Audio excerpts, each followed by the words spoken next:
ঝালকাঠি জেলার ধানসিঁড়ি ইউনিয়নের গাবখানে লবণ চাষ করে তাক লাগিয়ে দিয়েছেন এলাকার যুবক কাউসার হাওলাদার। প্রায় ৩০০ শতাংশ জমি লিজ নিয়ে ২ বছর আগে শুরু করেন লবণ চাষ।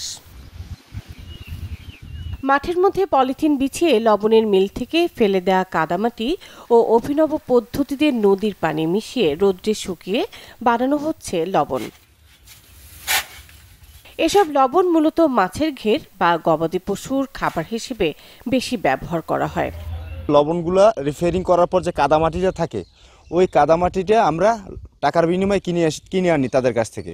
আনার পর ওইটারে আমরা নদীর পানি দিয়া ওটা রিফাইনিং করে আমরা এটারে মনে করেন যে লবণের এই পলিথিনের উপরে দিয়ে তারপর লবণের রোদ্রের তাপে লবণ হয়। সরকারের থেকে যদি আমরা কিছু সহযোগিতা পাইতাম বা যদি আমাদের কেউ যদি একটু হেল্প করতো,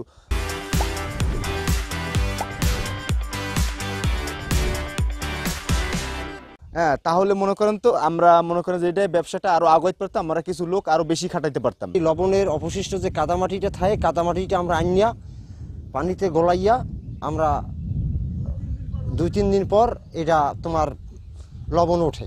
আমরা এই লবণ চাষ করে এতে আমরা যা পাই বেতনাদি, এতে আমাদের সংসার আদি চলে। এখন আমাদের এখানে ৪-৫ বছর ধরে লবণ চাষ হইতেছে। এর কারণে আমাদের দেখা যায় বেকারত্ব দূর হয়েছে, অনেক লোক কর্মস্থল হয়েছে। ঝালকাঠি শিল্প সহায়ক কেন্দ্র বিসিকের কর্মকর্তা জানান, লবণ চাষিদের সব ধরনের সহায়তা দেওয়া হচ্ছে।